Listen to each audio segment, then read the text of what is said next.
Good morning and welcome to Spice FM. This is your weekly show with all your news, views, and one or two clues from the business world. Asian Business Connections aims to connect, support, and promote the Asian and wider community. So whether you're looking to start a business, have an existing business, or just want to talk business, we can help. Welcome, Mr. Curry. Good morning, Ammar. How are we? Thank you ever so much for joining us on this auspicious occasion of Friday, the 26th of May, 2023. And how is it auspicious? Because you've joined us. Ah, good. I thought you were going to start with a business connection to Newcastle United securing the place in the Champions League, which always apparently ensures that the business world and the workers of the Northeast go to work with a spring in their steps, and productivity always increases. How about that? Wonderful.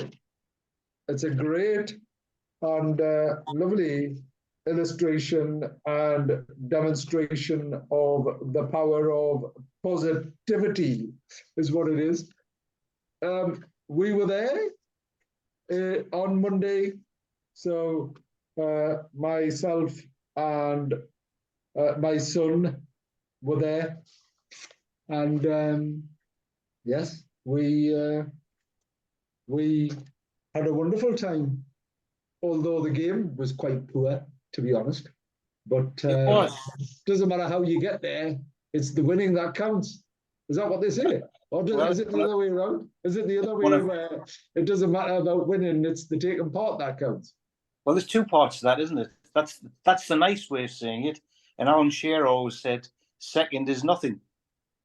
But in the context of where we've come from, and of course, even though I don't get to the matches myself, I've followed them since the mid-'60s. Yes. And when the team does well, and I go back to my original point, the city and the region does well, and I also include Sunderland and Middlesbrough in that as a region respective, because Sunderland's had a good run this year. And again, I'm sure the people of that particular area have been doing fine with their own respective spring in their step. I think it's great to see all of the North teams. So I was over in Carlisle. And Carlisle are off to Sunday, to Wembley even. Yes, they are. On Sunday, aren't they? Yeah, in the playoff situation. Which is exciting, Alan. So interesting that we've started with football, but a great place to start, especially as you say that the impact it has and the potential it can bring to our wonderful city and consequently our region. So if you're coming over from Europe in the Champions League, you're naturally going to want to go and see and make a good time of it, aren't you? Well, there's two parts, and obviously we're talking business here in a roundabout way. We're talking about the local economy, but the local economy will benefit from even just bringing in this sort of visitors who will be going to the game. You know, you're going to have at least 3 games where people will arrive in their thousands to experience the culture and allow the local economy to benefit as well. Yeah, absolutely. So, how are you? You look particularly nice and tanned. Yeah, well, I am a little tired because obviously, as you know, but maybe the listeners don't. In the wonderful world we live in now, I'm doing this from Portugal, where I've been for a week, and I always get fascinated in the context that obviously I could be in the same room as yourself, and in days gone by, we can recall we went on holiday, and the first thing you did was get the postcards and the stamps, wasn't it? And then you'd write them out the first week or the first couple of days, in order that they got back in England before you did, to say, having a lovely time, wish you were here. And now I pick up the phone and I'm in your front room. I think it's amazing. I think the power of technology and innovation has helped transform lives and livelihoods. So thank you ever so much for dialing in from Portugal. How is it? How was it? Is the weather all right? Well, Portugal's a very nice place, to be perfectly honest. It's always, and whenever we seem to go abroad, and I include yourself in it, it always seems to be a much slower pace to the world in which we actually live in. But I suspect we don't realise the level we pitch at till we move out of our comfort zone stroke local living environment into other people's worlds and environment. And apparently across here in April, it's the driest weather they've ever had since records began. Now we come back. I come back tomorrow, but we've been here a week. Would you believe we've had a couple of days of rain? which is Yes, I think they call that sod's law.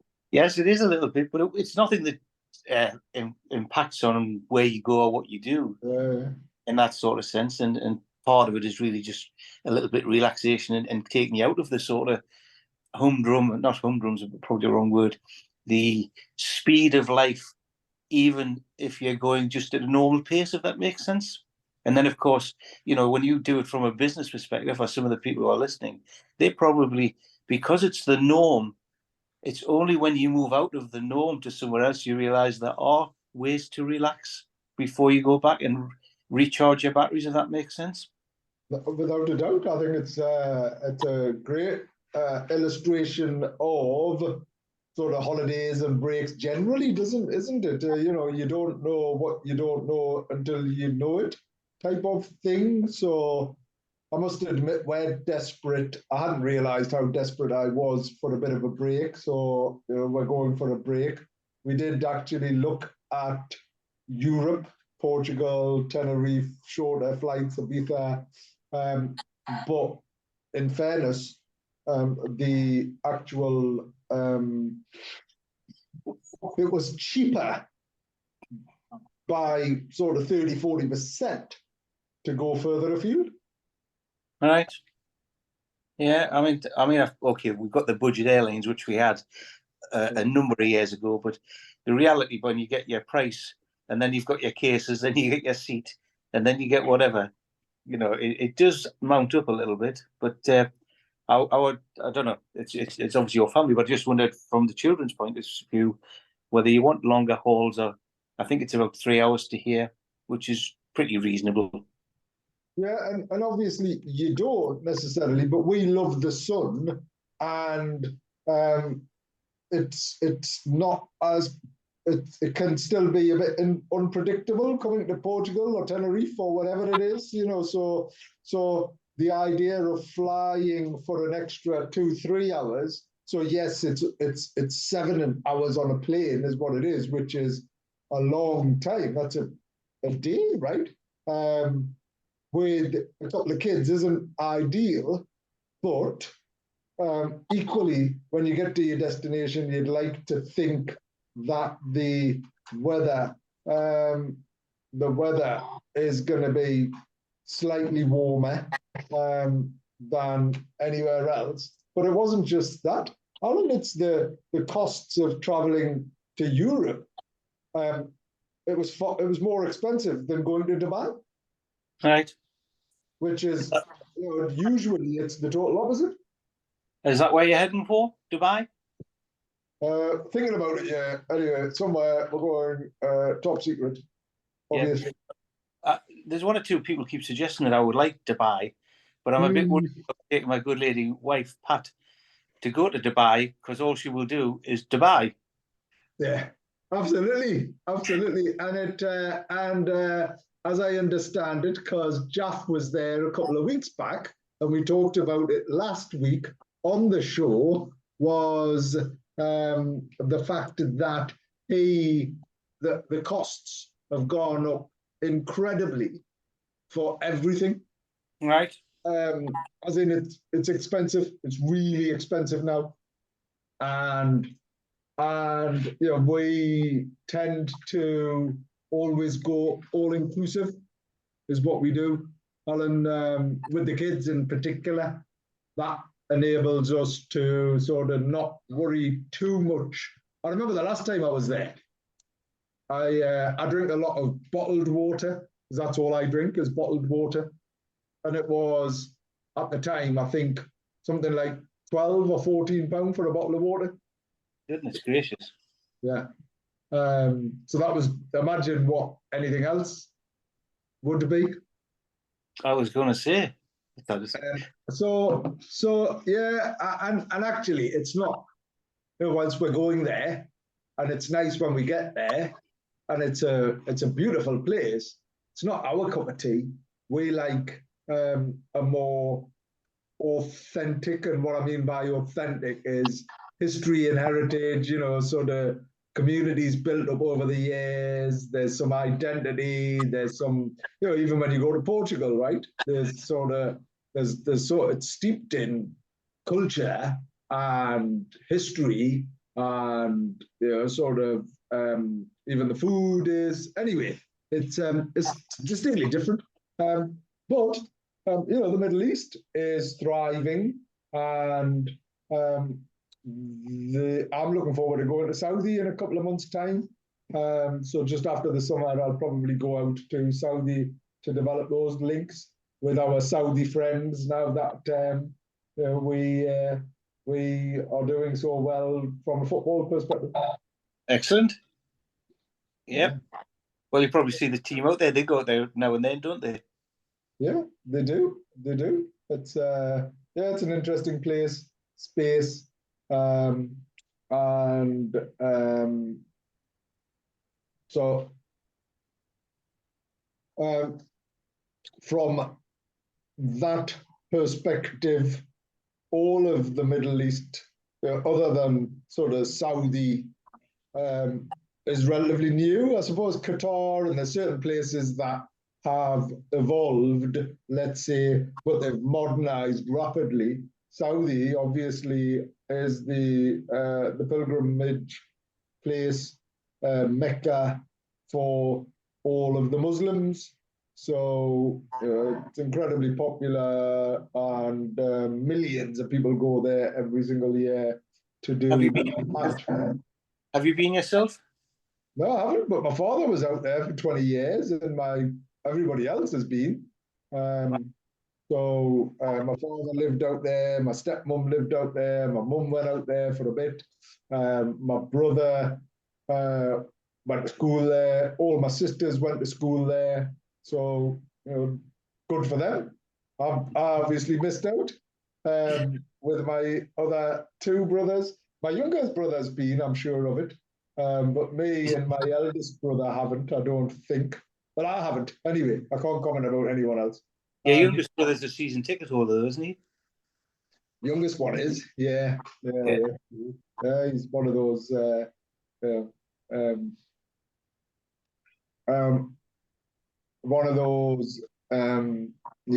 interesting individuals who's outspoken, is what he is, Alan. So, well, he was in the Journal, wasn't he? Was he not one of the he's a pundit type person, isn't he? He's one of those pundits, if that's what you call them. Is that what you call them? It can be a pundit, yeah. Well, he's stuck through the bad years, hasn't he? He certainly has, and good on him. I'm not embarrassed to admit, or maybe I am embarrassed to admit. Anyway, I'm not uncomfortable with admitting that I am a fair weather supporter, and actually that and Yusuf and I certainly this season have seen all of the highs and a little bit of the lows, but having come from, if you think of where we were this time last year to where we are now, it's extraordinary, isn't it? It's fantastic. An unbelievable achievement. And again, I go back to the original point. You can see people with a spring in their step. And in the business world, I'm sure that will reflect in productivity, improvements, just even, dare I say, sickness levels. Yeah. Oh, well, I think so. And Newcastle is a wonderful place, is what it is. It's definitely the type of place that you know, I'd be very proud, and I am very proud of showing people around it as well. As in, it's a vibrant city full of diversity. There's limited issues and challenges, primarily in comparison to other areas across the whole of the northeast. I mean, sadly, Sunderland's got a diverse population, and there's quite a lot happening there, and there's incredible investment and things like that. But even now, there's a disproportionate amount of racism that still takes place there. So which I think is a real shame. I mean, obviously it is, but there's so I think from an experiential perspective, someone coming into the city to Newcastle, it's an impressive place, is what it is.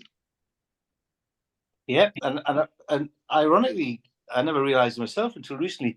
You even see now open top buses touring the city when we have the tourism industry. They've been around for quite some time, as it happens. But you would never relate that. You relate that sometimes to, again, being abroad. If you went to Rome or Berlin, it's the norm, and I accept we won't have as many. But the very fact that there's such an operation for open top buses must indicate a demand and a small tourist industry, or even a larger one than I know of, just looking at the sites of Newcastle and the history. Undoubtedly, and we'd been on one of the. I mean, I'm talking about they've been around for quite some time. Yeah. But you're right. Any city that has an open top or a tour bus clearly is remarkable, because there's something to show people and drive around in it and whatever else.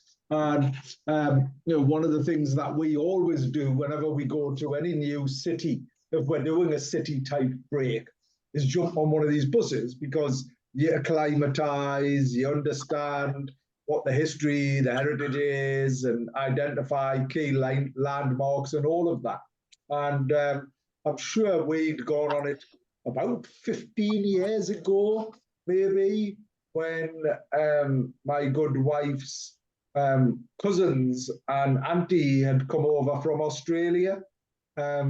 So we all went on this red bus. We used to live down on the quayside. We came back there and whatever. Anyway, it's and it showcases things like Castle Keep and such like. But talking about books, Alan, we weren't, but talking about facts. Is that what they call a seamless link?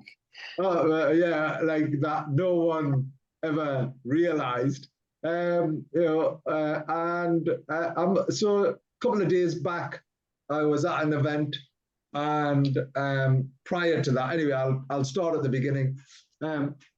We have the curry clubs, and a couple of MBA students have been coming to them for quite some time now, and from India. One of them's colonel in the army out there, and the others sort of entrepreneurs. And so they're not your traditional sort of younger graduates or postgraduates. They're slightly more mature, and they're doing the MBA at one of the best MBA schools, Newcastle University Business School. And the business school had sort of said, "Oh, Ammar, could you consider mentoring one of the students?" And I was like, don't have the capacity really. I mean, I don't have enough time for myself. But anyway, I'll see what I can do to help and support. So what I thought was, if I'm going to events, I'd invite the individual, the mentee, along, and we'd catch up. As in, we'd have a bit of a catch up. We'd have an event, and I can allocate time and resource to that. Anyway, point of all of this story was on Tuesday, I'd gone along to the Good Work Pledge that we, Asian Business Connections, has signed up to and were accredited. So we've got an advanced award, great celebration this week at us being recognised as good work pledgees. And anyway, at this event, I'm having a conversation with this Mendy, lovely person, highly ambitious, really enthusiastic, great work ethic, and he's brought me a gift. And he brought me this gift of a book. And I can't remember the last time someone's actually given me a book. So that in itself was such a significant occurrence and token, gesture of goodwill that I was sort of slightly enamored by it and really found it quite refreshing. Anyway, the book is called The Golden Mole. Have you heard of it? The Golden Bull. No, Mole, M-O-L-E. M-O-L-E, Mole. Yeah. Right, no, I haven't. Right. So I asked him about this book, and he's like, oh, it's about thinking, and it's about, he says, I haven't. I says, have you read it? He says, no, I haven't. I read a previous one, and I was like, all right, that's a bit interesting, but I'll take this book. And I got it on Tuesday, and it sort of stayed in a Waterstones bag until the Wednesday. And normally I'll have a look at a book because it's like, when do I get the chance to read a book? I do a lot of reading primarily. I love facts. I love facts far more than fiction. That's what, because actually fiction always leads on to, it's always based on an element of facts, right? Anyway, in my view, regardless of whatever that is. So on Wednesday, my good wife was struggling with our daughter, putting her to sleep, usual occurrence. Yes. And normally I don't get the privilege, or maybe it's not the privilege, of lying there waiting for her to go to sleep, but whatever that experience. So she was messing around, and I thought, all right, I'll tell you what, let me, come on, child, I will take you to bed and I'll read a book. And I picked up this book and I thought, I don't know what it's about. And I read the first couple of pages, so the introduction to it. And I was intrigued, I was fascinated. The way it was written was really engaging and interesting, but it was all factual. And it was about the wonders of the world. And it starts by talking about 3 animals. And the first animal it talks about is the swift. And in its lifetime, the swift will fly 2 million kilometers. Maybe not in its lifetime, might be 10 years. Anyway, 2 million kilometers, right? A swift will fly. And that is the equivalent of going to the moon and back twice, and then back to the moon again. Right? That's the swift will fly. That the swift flies for 10 months non-stop every year. I think we're back. He probably needs a holiday. Well, he probably takes a couple of months off, right? Is the thing. And then there's the green, there's and it's not the green frog, but a frog, which hibernates, right? This frog hibernates, and its heart, it freezes, and its heart freezes, and its heart stops in winter. And in spring, everything thaws, and its heart starts beating again. I'm getting an irresistible urge to tell me wide-mouthed frog joke, but I'll let you carry on. Well, no, we'll come on to that. I need to hear that joke. We always like a bit of humour. And then the final animal in the introduction is the dolphin. and the dolphin and the mother. So the dolphin that's in the womb starts, and its mother starts whistling in a unique way to the baby dolphin whilst still in the womb, right? And then when it's born, for the first couple of months, they've got this unique sound, and they follow each other, and that's how they follow and track each other, is through this unique whistling sound. So after 2 months after the dolphin's been born, it's the unique sound. And anyway, I was like, oh my gosh, we're constantly looking for wonders and like wonder whatever, things like that. But I was like, and there's a whole range of other stories about beavers and castration and historical references and whatever else in the first part, which obviously I edited out for the benefit of Zara. But in any event, she fell asleep. But I was just like, oh my gosh, that's so interesting. And the book is filled with animals, and the purpose of the book is to highlight that a lot of these animals are potentially going to become extinct because of whatever reasons. And after the introduction, the first animal is a wombat. And did you know that the wombat can actually run for 90 seconds at 40 kilometers an hour? And Usain Bolt, the fastest man in the world ever, ran for 44 kilometers, but only for 1.61 seconds.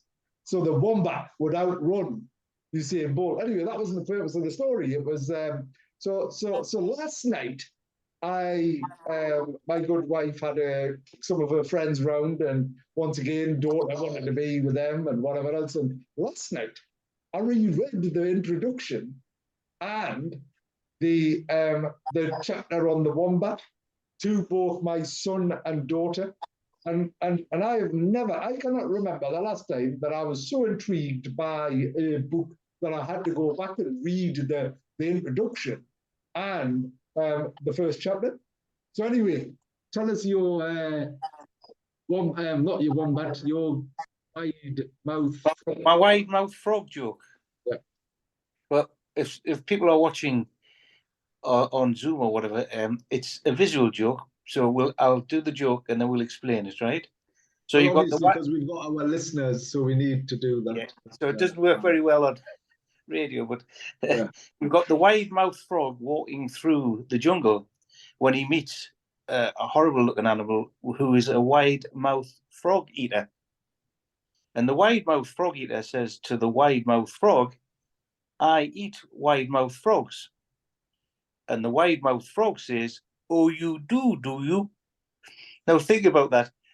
If the listeners want to say, "Oh, you do you," those words actually contract your mouth to in the context, so you no longer become a wide-mouthed frog eater. So hence, "Oh, you do you?" Wonderful. Yeah, not the best joke for radio. Well, you have to explain it, but obviously well, no, it's a joke nonetheless. to the animal theme. The kids would go, "That's a great dad joke," or even a granddad joke. In both our cases, I think. Yeah. Is that is so. So anyway, that's this book, Alan. What's the best book that you've ever read, and why? Wow, that's a good one, isn't it? The best book I've ever read. Do you know what? And I've said this before, maybe in saying, I've only ever read one book from beginning to end, literally. You know when you say you pick up a book? And Pat and I were in Hull in Tenerife years ago, and she wasn't too well, so I picked this book up, and it was called Presumed Innocent by Scott Turow. And since then, they've made a film of it, Harrison Ford and all the rest of it. And well, it's the best book. It's the one I always relate to in the context of picking it up on page 1 and finishing it about 4 o'clock in the morning. Really? Yeah, I went from beginning to end. I've only ever done it once in my life, and it just kept me there. I've read lots of different books. I mean, you were saying that nobody ever gives you a book. You may recall I passed on or bought not Scott Turow, Child 44. Yes. Yeah. For you to read that, which had the backdrop of factual recreation of the Russian experience after Stalin, and the logic being, Why was that like that? Why were people starving, and why was it such a crazy place? it's not one of my experts knowledge, but I think Stalin and the Russian experience, they ruled with fear, didn't they? And in and starving their people, because the concept behind the book was there was a child killer, but nobody would investigate it because it was a utopian society.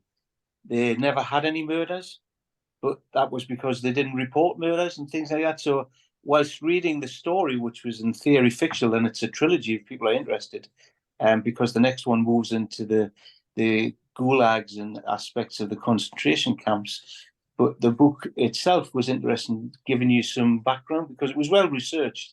Can't quite remember who the guy was who wrote it now, but that was particularly well researched. And I suppose there's a seamless link coming in here when we're talking about policing there, and there was no crime because it wasn't reported. Have you had the opportunity to meet the new chief constable? No. No, I just wondered if you had yet, because obviously you knew Winton very well, and just with the, I don't know the individual, but I did see a note on the journal that was suggesting that she was going to get on top of violent crime. And being a little bit sort of cynical here, I suspect we do have violent crime, but not as much as there is. I would like her to get on top of minor crime, if that makes sense. Yeah, it's interesting because there is inevitably a clear causal link between sort of trivial misdemeanors, using American terms, that then go unchallenged and unchecked, that lead to whatever the other opposite end of that is. Sort of there's a slippery slope somewhere, isn't there? Is that the case? Well, I just one of my little pet hates or points of this one is, and I agree with you totally, because if you think about it, was the zero tolerance and the broken windows aspect. If you let the little ones go, then it just creates to the larger crimes that occur. But one of the things that I keep seeing and hearing, and obviously the previous chief constable made a point, the fact that because of staff reductions when we went through that economic issue from 2008 onwards, they would no longer deal with shoplifting under a certain value. Now, I understand at the time why they did that, but now, bear in mind, the current politicians are saying they've recruited 20,000 new police officers, which is what they lost. So, and by my calculations, they're now back to where they were. So you would assume now they can go back to deal with shoplifting. But and little conversations across here, because there are a lot of English people, both residential and visiting. And I was struck a little bit by when we get into this sort of subjects when you're sitting around either in a bar or wherever discussing policing. And one of the comments that struck me was they tell us quite a lot of what they don't do. The question was posed, and I'm not being funny, it was somebody else said, what do they actually do? And I just think that's actually quite a good question now. Yeah, that's a great question. And I don't suppose it's just for them, though, is it? I don't know how you mean. What do you mean by that? Well, as in, it's not that, yes, where policing is concerned, that, clearly there's an element of policing, but you could ask the same question for local authorities, public services, generally speaking, we know what they don't do, but what do they do type of stuff. Yeah. So it's like there's an element of, okay, what are we actually getting for our taxes and such like? I suspect we're just normal people who mix in different circles, but it's becoming more and more a concern, isn't it? And I'm fortunate. I don't use the doctors very much, but I did want to go to make an appointment. Now, we've all heard about the 8 o'clock scenario where you're hanging on for ages. But when I eventually got through, I asked, I'm not in a hurry. It's something I need a bit of advice about. Could I make an appointment for maybe 3 or 4 weeks' time? And the response was, oh, we don't do advanced appointments. You've got to ring up on the day. Now, it just seems so sensible to me, but I got a text yesterday, as you do, in the modern world, because we started this talking about the modern world, from a surgery telling me that now you can pre-book appointments. So it's said as a result of customer feedback. And I mean, it just seems so obvious for non-urgent. You can put me in for an appointment in a month's time. And then for the urgent scenario, if I've got to see the doctor on the day, then obviously have enough space for that. So technology has somehow been prohibitive because they've utilized technology to make the bookings, but you kind of get through. Yeah. And sadly, sort of technology from a sort of in that type of environment is really causing issues, like in a big way. It's really concerning, is what it is. And I was looking at a Sky News article just this morning. Let's pull it up because I like to get the news right. And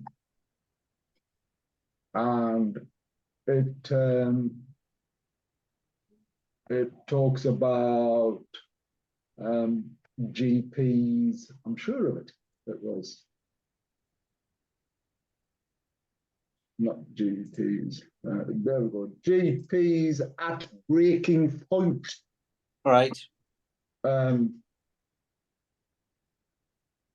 GPs at breaking point in England's most deprived areas. So GP practices are undergoing strain, with Sky News analysis revealing a vicious cycle of workload pressures and recruitment shortfalls in England's most deprived neighbourhoods.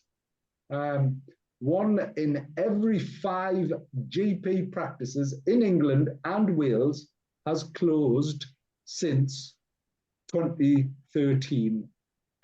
Right. So 20%. 20%.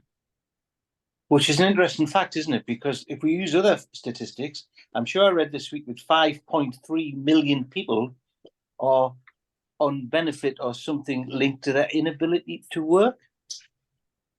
And obviously the question is everybody got that inability to work? But there's 5.3 million who will be straight away involved with that. And I think yesterday migration figures were announced at 606,000 last year. So if you're ill or you're moving into the country in the context, the infrastructure doesn't appear to be able to cope. And that links to what you're probably saying there. Oh, well, absolutely not. I think we've, obviously migration and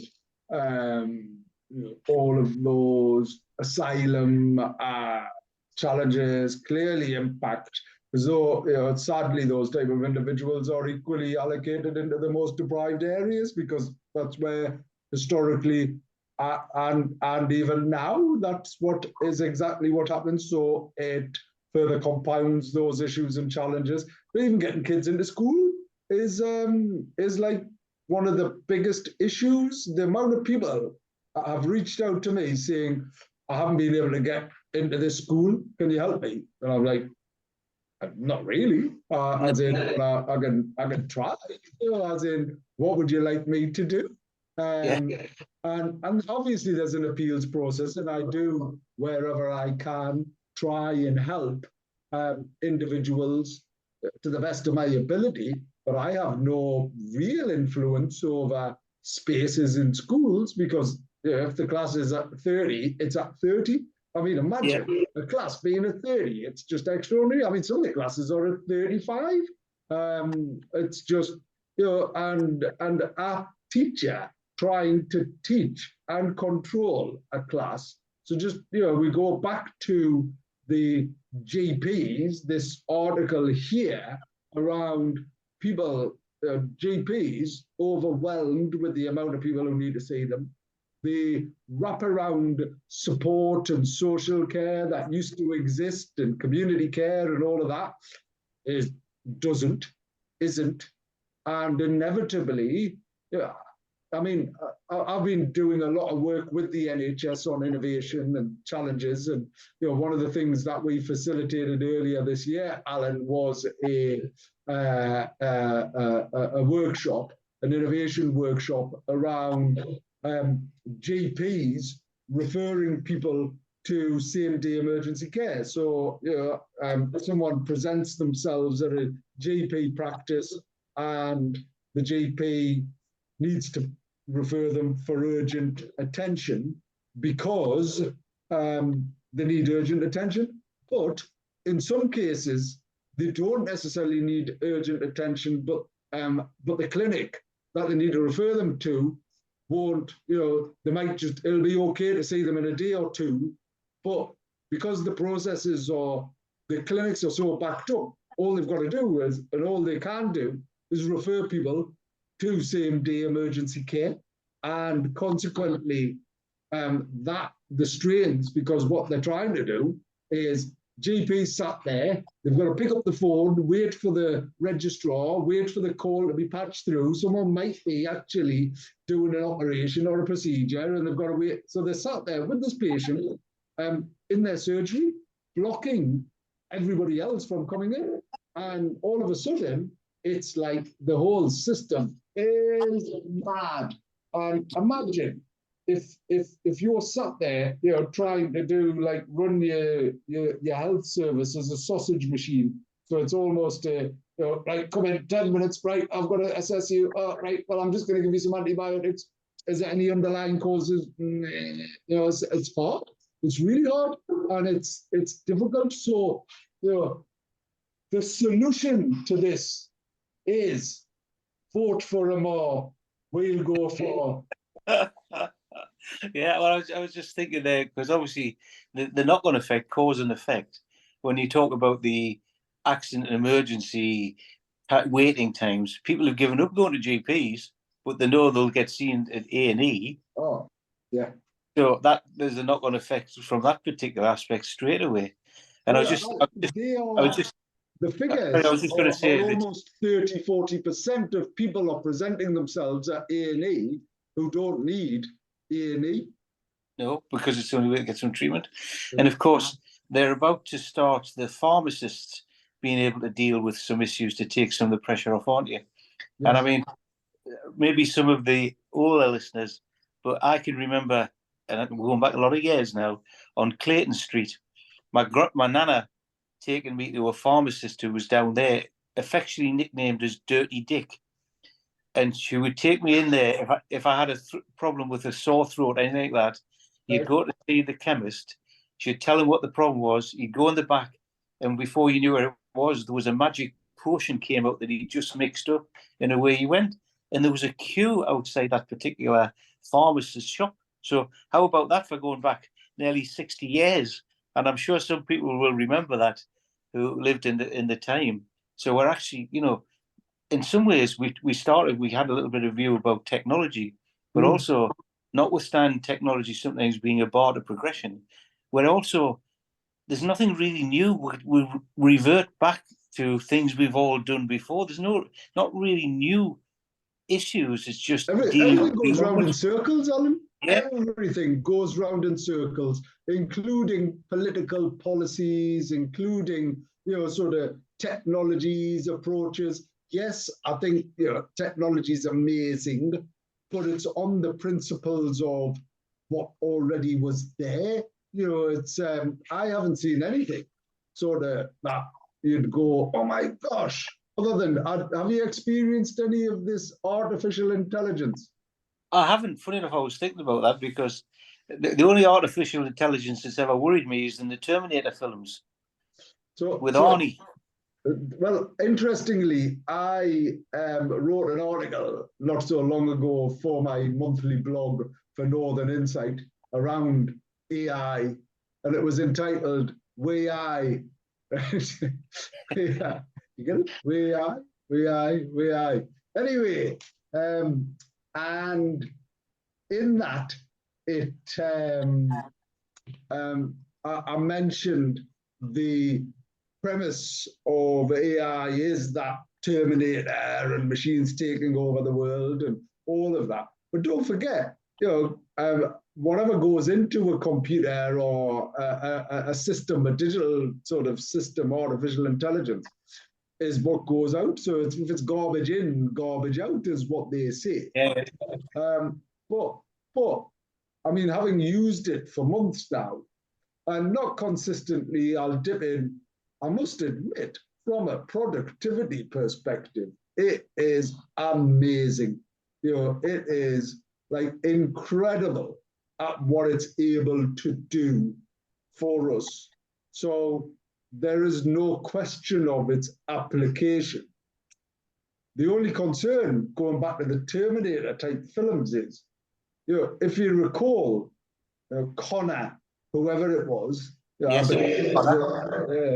And his mother, Jessica, yeah, as I'm sure she was called Jessica Connor or whatever it was. Anyway, at the time, there were people who had come out and said, don't do this because it's going to lead to that. Yes.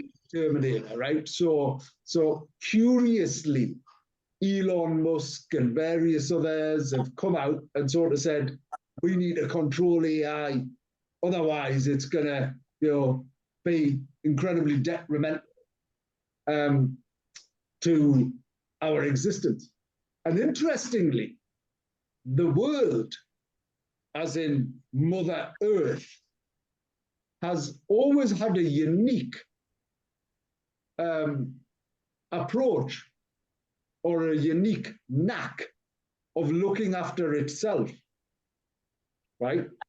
So whether it was dinosaurs, whether it was cavemen, whatever element of evolution, big bangs to the big freezes to the big whatever it is, there's almost a prophecy around humans becoming extinct because actually we're destroying the world, and evolution will lead to the advent of machines. And I'm sure I read a book, it might have been Homo sapiens or the follow-up from it or something like that, going back to that book, where it talked about the natural evolution and humanity, probably not humanity, but whatever 4.0 is going to be machines.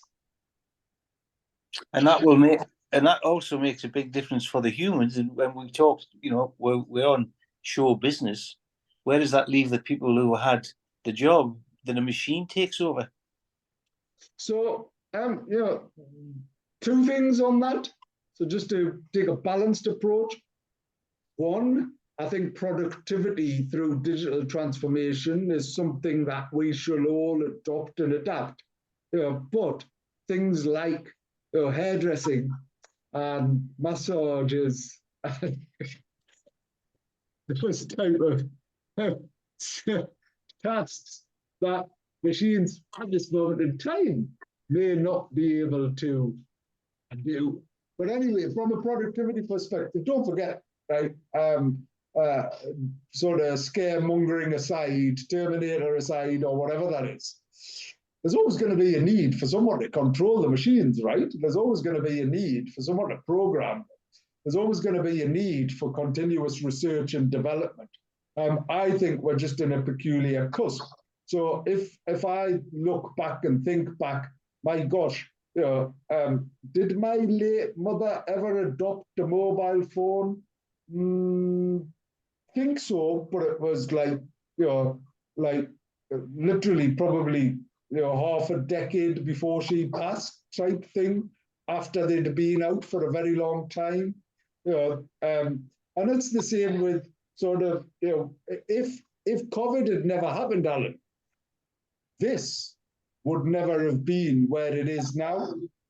So people's ability, people's sort of acceptance of digital to connect and sort of do all of the things that we do would never have accelerated to the extent that it has. So I think it's just about beliefs and behaviors. I mean, gosh, everyone that I see now, thinking about our black and white days and Harold Lloyd and Laurel and Hardy and all of those type of wonderful silent type of movies that were well before my time, but I enjoyed. Young people, kids would look at them and go, "What is this nonsense?" Yeah. They are incredibly highly engaged, and sadly, that's affecting undoubtedly their mental health and everything else. But point being is, society's changed. Me sort of going, oh, let's get outside, let's get some fresh air. There is no fresh air.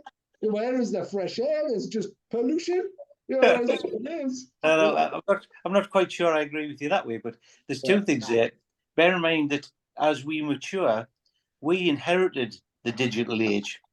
So we've had to learn to, and we've embraced it, and we've learned, and we've picked it up, and we manage our mobile phones, and that's fine. But the people behind us have known no other. They've been brought up with computers from schooling and way through. So eventually, the issue about trying to teach somebody about a mobile phone won't exist because they won't have inherited, they've been brought up with it.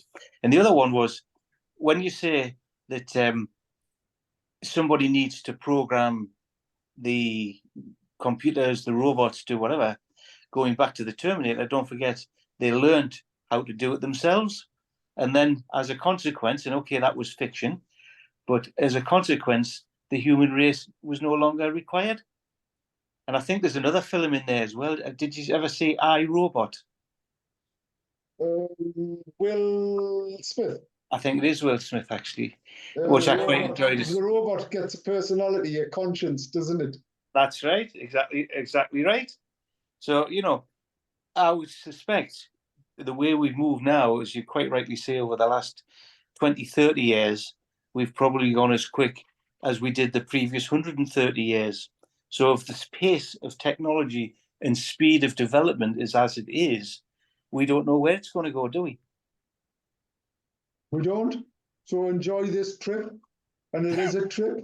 It is what it is. I see we're getting to time, and of course, the last time I was with you, we got cut off quickly. So can I just finish with the nice to talk, and I'll be back. Yeah, I like it. Well done. I look forward to it. So we've got the Curry Club on the 29th of June at Brew and Dolphin, where we have the Bank of England speaking. We're going to be talking about the NatWest Entrepreneur Ignition Program that ABC is supporting, getting people interested in enterprise. So if you're getting made redundant through digital transformation, set up a business, we'll help you. So let's start. Let's finish how we meant to start. Whether you have an existing business, want to talk business, or don't have a business, we can talk business. Thank you. No bother. I shall see you before then and then. Cheers, Ammar. Thank you, everybody. Bye-bye. Bye. Bye. You'll be listening to Ammar and Allan live on our weekly radio show right here. Jaff was obviously in bed or something, having a laugh somewhere. And there won't be a show next week, but I'll be back alongside Allan the week after. It's a goodbye from me. And it's goodbye from me. Bye-bye. Okay, take care. Bye.